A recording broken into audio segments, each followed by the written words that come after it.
Hi everyone, this is Cherry Enchantress with Pixie Dust Tarot, and this is your daily dust for Sunday, May 21st, if you're watching in real time, but it can also be for whenever you stumble upon it. It's also a good timeless reading. And I like to do a different tarot deck every day, change it up. Sometimes I have to use the same ones, and sometimes I dip into the oracle decks. Like today, the Energy Oracle was calling me. It's one of my favorite decks of all time. I love the artwork. I love the energy behind it, the meaning, the message. I edged it myself in sort of this gold color. I trimmed it too, like it was kind of wider, and I trimmed it. Got some abundance coming out. So let's see what we get today for you. Gonna do a 3-card collective message.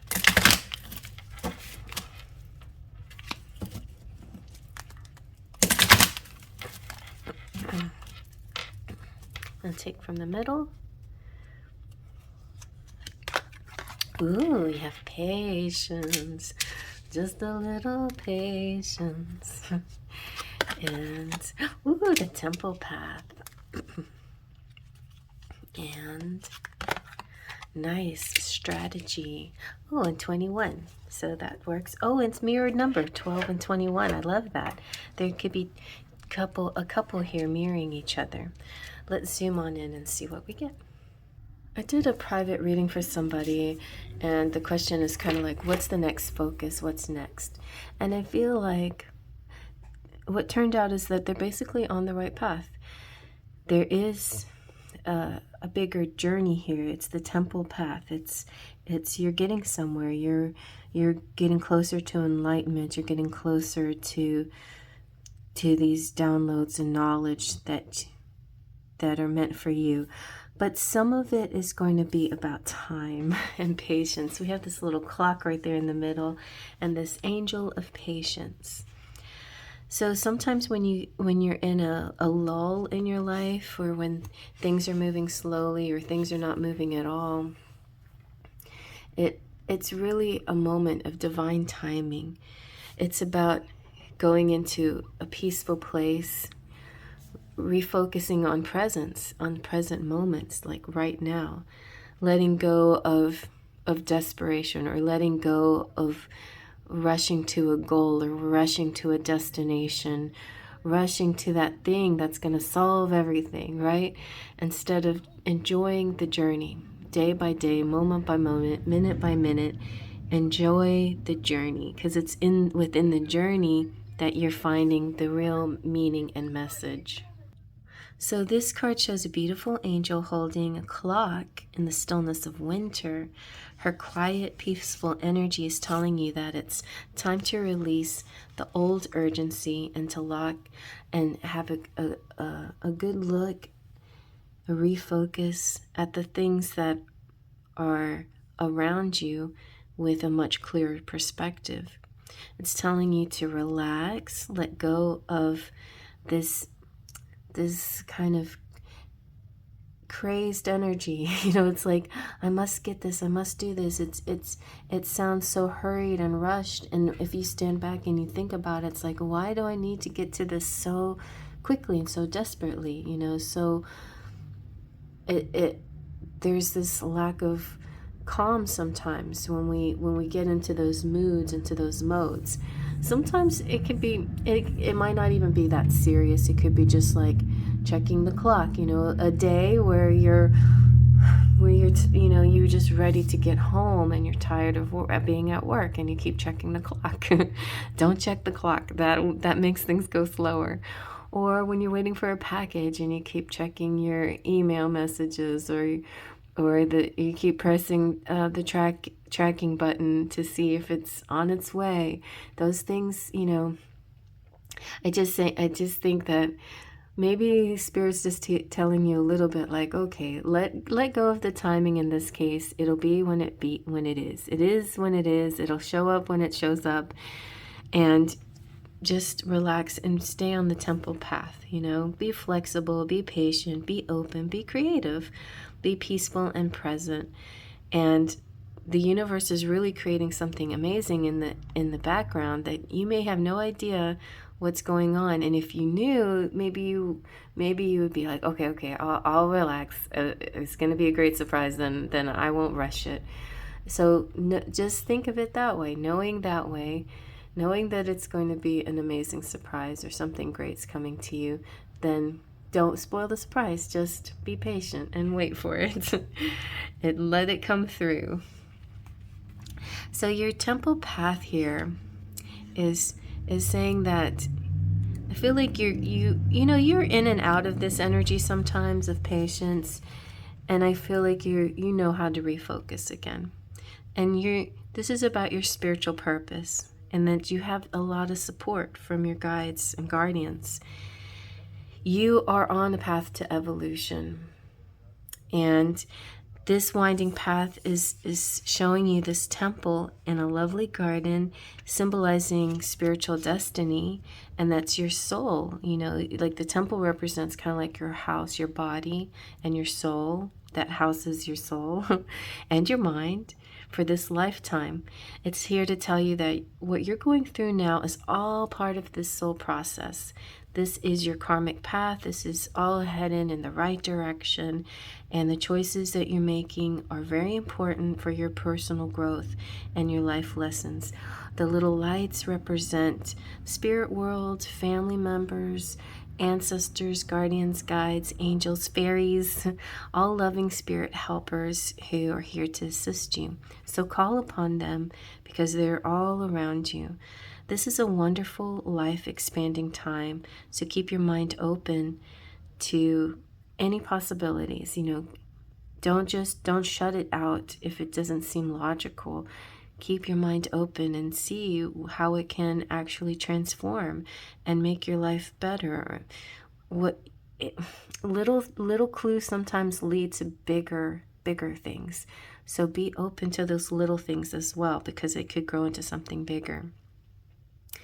Sometimes things happen in small, little, mundane ways, and sometimes big, dramatic ways to help you connect with spirit and your higher self. So you are having an influence too over others because of your knowledge and your growth.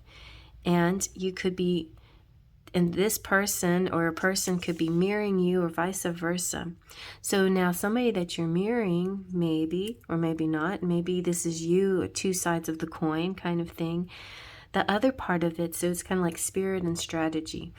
One half is letting go and letting spirit guide you. The other half is actually making lists and doing things and creating a strategy and a plan of attack. And even if you're not fully out, doing some action work, although you can be, some of the work is a plan. Some of the work is writing things down.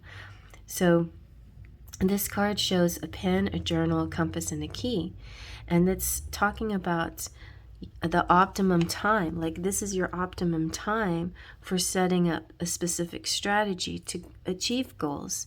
So write about the direction you want to go in and think about what changes in the course you might have, because maybe you've been on this path and so you have to fine tune it. Like, this path has certain things that are outdated or outmoded, and so you now need to fine tune those little things or clear up some things or check some things off the list that you've accomplished and congratulate yourself for those, and refocus and focus on the goals that you still have to achieve. Make a short-term goal list, then make a long-term goal list. Sometimes all you have to do is make a list for a particular day. And if you're so overwhelmed with things to do, maybe the best thing to do is write a short things to do today list, even if it's just a grocery list, and grocery lists are great. They're a great way for staying on task or staying on point of what you actually need and not the things that you don't need, right? So make your list, because strategy is about making lists. And spend some time just setting things in order, set things in order, cleaning clutter, making stacks of things, cutting coupons and putting them in your little coupon book, things like that. Organizing, filing, putting things in baskets, putting things in tins and Tupperware, things like that, that can make things more orderly and clean. And yeah, so you might want to try some of those small type of things today. But in a big picture sense, you can also do the big things, the big strategies, the goal writing. One of my favorite books is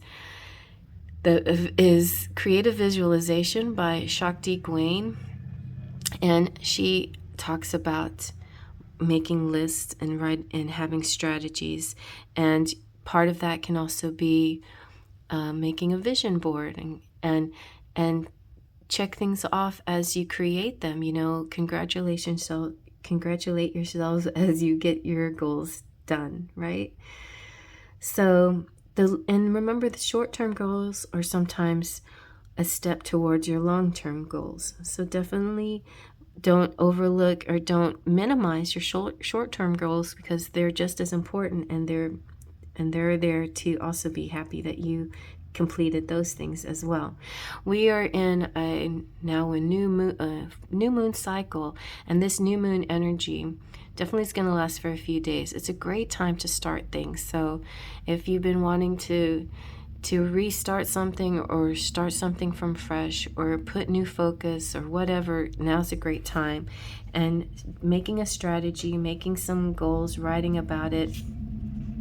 In that book by Shakti Gawain, she also has a segment where she suggests you write maybe a three-month goal, then a 6 months, then a year, then a 3-year, then a 5-year, then a 10-year goals, and they all might be slightly different from the other, but the smaller goals are building blocks to the bigger goals.